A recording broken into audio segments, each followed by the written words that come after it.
What's up, everybody? Bands Den is back. Been a little quiet lately. I have been very much under the mountain of work lately. So apologize for the silence. I know for me it's a terrible time to get busy, and I would much rather be paying attention to New Hampshire wrestling. So um, I'm on a lunch break. I got a short period of time before I get back, and thought I could just kind of quickly go over the quarterfinals, some of the semifinals. There's finals tonight. Lots going on, even in a crazy COVID year. So, very quickly, looking over to track wrestling. So, P.S. They got bought out by Flow, so it should all come under one umbrella soon enough. Kind of interesting that that's happening as we're trying to do the same thing here in New Hampshire. So, looking back, so you had Portsmouth over Manchester West, 30-18. Souhegan over Alburn, 42-24. Keene over Central, 60-12. Pinkerton Academy, 42-12. Um, Londonderry over Manchester Memorial, 49-6. Pelham over John Stark, 60-5. And I think that was the quarters. Yeah. So I got to dig it through some of those results there. And a couple things stood out to me. Number one, the amount of forfeits. And I know COVID year, and yet there are teams that fill their rosters. So I think that's a lame excuse. And I think it's time for high school to really start to figure out how to recruit and start to fill the teams up. Because I can see on the youth level, there's good growth. So we're losing them between the youth and the high school. And always interested in how we can kind of minimize that effect. So tons of forfeits. Terrible.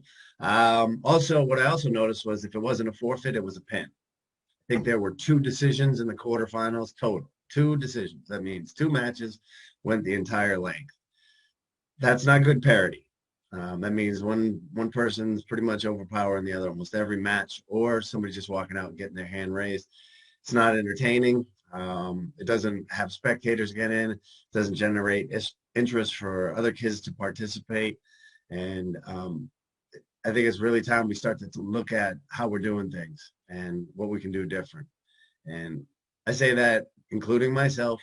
Everybody thinks, I hear things from people about, you think you're doing it right. And nope, that's not the case. I feel like I'm doing something. I'm doing something different, trying to do something different and working with other people in the community to see what we can do. So the quicker we come together and figure out how to improve things, the sooner we'll have better wrestling here in New Hampshire. And I look forward to that. I know we have the capability, so I'll get off my soapbox. I got some other things going through my head about how I have frustration with coaches, youth and high school, how they perceive kids. Common thing I hear: these kids don't have it today. Well, if they don't have it, I got news for you. That means we don't have it because we're the ones that taught them. And so if we don't like what we see, I would suggest we all take a look inside and figure out how to inspire these kids to get on the mat and compete for you. There are programs around the state that have the numbers, and there's a reason why. So it is possible. If you don't have it, reach out for support, figure out how to get it. All right, so that's kind of the quarterfinals here. Let's see what happened on February 20th. So Goffstown over Spalding, 56-9. Bow over Pelham, 42-27. I happened to be the referee at that particular dual meet. Again, a little more forfeiting than I would like to have seen, but the matches that did take place were some quality matches up until their falls. Again, not many decisions there either. Salem knocked off Londonderry, 60-18. And Timberlane beat up on Pinkerton, 69-12. I believe the one of the lone highlights that I saw there was Mikey Zanetti, or Michael Zanetti, now that he's a grown up. He's over there at Pinkerton. I'm really excited to watch him wrestle over the next couple of years. Really tough kid, great on the youth level, traveled around, got some great experience, and I think he's going to make some noise on the high school level, and dare I say, in the New Englands. I think we'll hear that name again. So glad to see him out there. And I know Pinkerton didn't compete, I don't think at all up until this tournament. So talk about a Trojan horse, right? What else we got? We got Hollis Brookline over Souhegan, 54-15.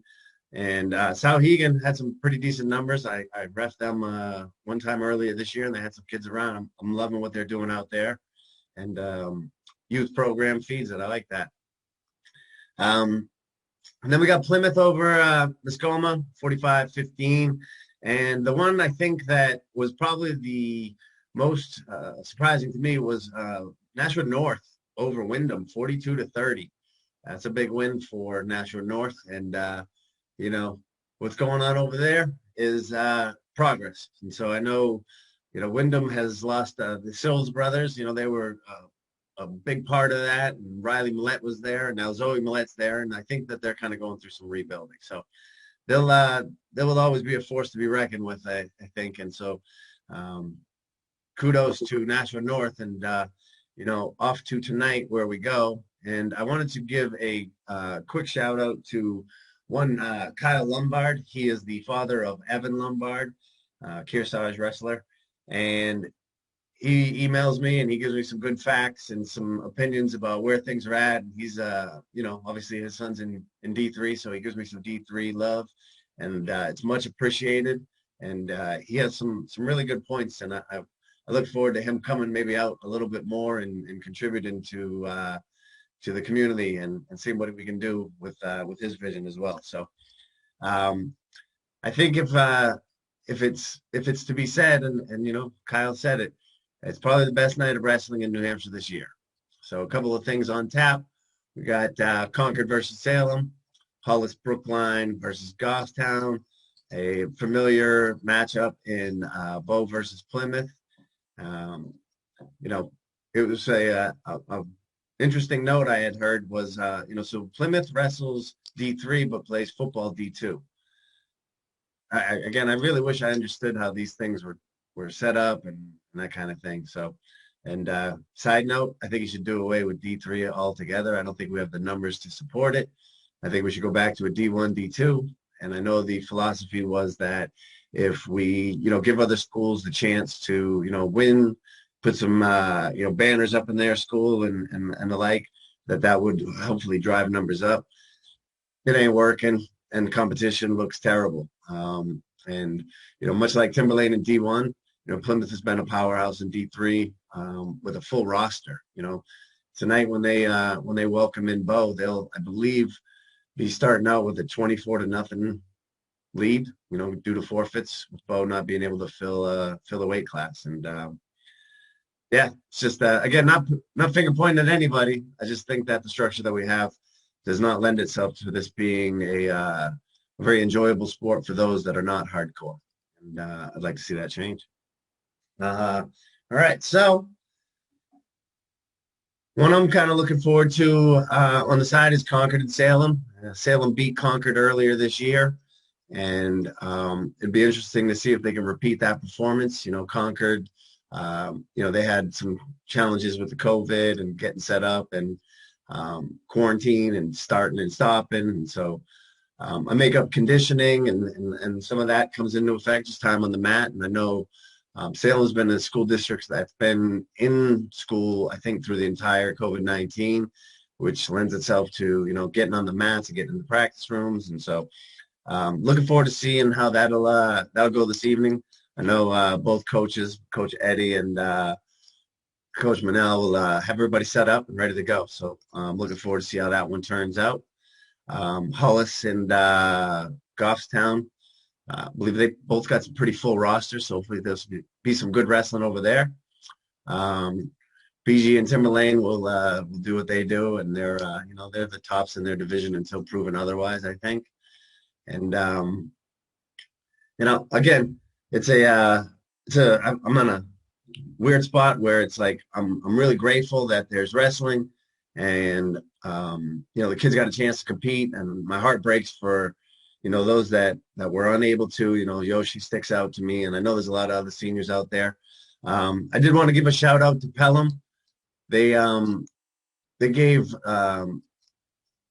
what I think was a well-deserved moment to Thomas Johnson. They gave him his own kind of senior night while they were out there at Pelham, and some flowers and some recognition, and again, very, very classy. And I coached Thomas as a youth, and he's a great young man. So I'm glad to see him get the acknowledgement and the recognition that he deserves. And not the senior year he had hoped for, but I don't think anybody hoped for this kind of year. So again, torn a little bit between being grateful that we have a season and that things are you know are what they are. We're on the mats. We're competing. Looks a lot different. And then the other part of me is I'm really frustrated with the way things are going, and I really hope that the the community is ready to do something different. Again, it's not a me thing; it's an us thing.